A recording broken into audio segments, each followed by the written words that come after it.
Olá pessoal, como é que vocês estão? Hoje eu quero conversar sobre uma discussão bastante recorrente, não apenas na filosofia, mas em várias áreas das humanidades, que é a relação entre a vida de um pensador e o seu pensamento. Eu gostaria de trabalhar essa questão basicamente sobre dois aspectos: saber se é útil ou não conhecer a biografia de alguém para compreender a sua filosofia, e se é válido usar dessa biografia de alguma forma para analisar, criticar ou mesmo desmerecer essa obra, né? A questão sobre saber se o autor é inseparável de sua obra é antiga, e de um lado há quem defenda que se um pensador propôs um caminho ou uma verdade, ele deve ser responsabilizado por ela, vamos dizer assim, inclusive na sua própria biografia, e de outro há a defesa de que a obra, uma vez publicada, adquire vida própria, então ela deve ser avaliada exclusivamente pelos méritos intelectuais e não por uma moralidade do autor, por exemplo, e por isso a biografia seria desnecessária nos estudos filosóficos. Eu gostaria de propor, numa atitude aristotélica, vamos dizer, um meio termo entre essas posições, e eu começo pelo primeiro aspecto, que é a relação entre a biografia e o pensamento. E aqui eu sigo aqueles que avaliam ser inegável o fato de que a vida de uma pessoa molda, ao menos em alguma medida, aquilo que ela pensa. Isso porque eu costumo dizer que o nosso pensamento não é uma força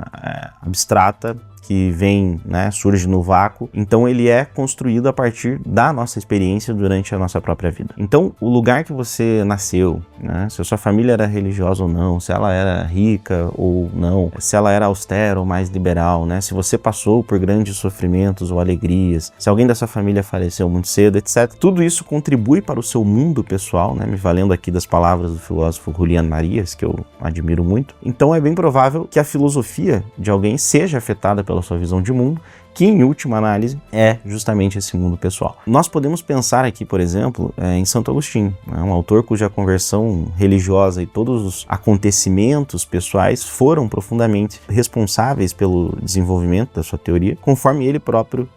afirma nas suas confissões, ou então nos filósofos existencialistas ali do pós-guerra, que foram marcados pela insegurança, pelo desânimo e toda aquela angústia diante da morte de milhares de pessoas, que levaram a um sentimento mais coletivo de absurdo. Então parece claro que o movimento histórico e pessoal que nós vivemos impacta o que pensamos e escrevemos, E, portanto, nessa primeira acepção, conhecer a biografia de um autor é muito útil para compreender a sua filosofia, sendo que propor uma separação absoluta entre vida e obra, ao menos na minha concepção, não é indicado, porque muitas vezes a filosofia é a tradução do nosso sentimento mais profundo e pessoal sobre a realidade, e se nós deixamos de lado todo esse universo que nos incentiva, nos impulsiona a falar sobre o mundo, perdemos muita coisa, sobretudo a chance de dar mais vida àquele pensamento, de entender sua origem, sua raiz. Contudo,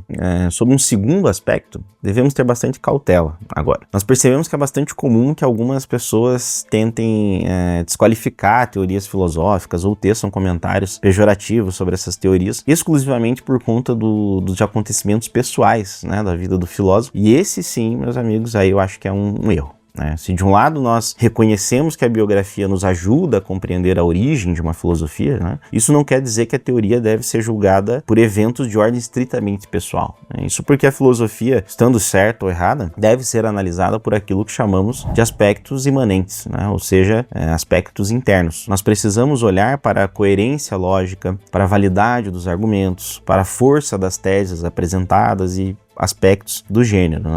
Então, um exemplo clássico disso que eu estou dizendo é o Rousseau. Muitos brincam com o fato de ele ter escrito a obra Emílio, ou da Educação, que é um tratado sobre a educação ideal das crianças e outros temas, e ao mesmo tempo ele ter abandonado os filhos para a criação de terceiros. E embora isso possa ser uma incongruência, vamos dizer, entre a biografia e o pensamento, que pode ser um tema para um outro vídeo, a qualidade da obra em si, filosoficamente, não pode ser afetada de forma exclusiva por esse dado pessoal da vida de Rousseau, mas pelos elementos filosóficos, educacionais, técnicos, enfim, da própria obra. Então eu penso que nós não podemos cair nessas armadilhas, para evitar fazer um juízo de valor ou torcer o nariz ali para a obra de um filósofo apenas pelo fato de condenarmos algum aspecto da vida pessoal desse autor. Então, se nós queremos criticar o seu pensamento, excelente, podemos e devemos, aliás, fazer isso, e é assim que a filosofia funciona, mas então a gente precisa ir na obra do autor, ler com atenção atenção, honestamente, e aí, se for o caso, refutar as teses com novas teses e contra-argumentos, e não com essas fofocas biográficas, né, que embora possam ser engraçadas ou até justificar a motivação de algum texto, não servem como critério, claro, para anular a força daquela filosofia. E nesse sentido, eu penso que a separação total entre autor e obra é um erro, mas a distinção metodológica, né, de caráter técnico, ela precisa ser feita. Por isso eu digo que a biografia do autor pode funcionar como uma espécie de lanterna, vamos dizer assim, né, nas mãos, iluminando algumas questões, algumas motivações, os contextos históricos, etc., que nos ajudam sim a compreender melhor a filosofia, né? Tanto que muitos professores de renome, né, na filosofia começam as suas aulas justamente pelos dados biográficos, porque eles auxiliam a compreender o todo da vida e do pensamento desses autores. Só que do outro lado, a força da obra, dos argumentos, daquelas teorias apresentadas ali pelo filósofo, precisam ser testadas pela estrutura interna, por aquilo que consta na teoria em si, e não fazendo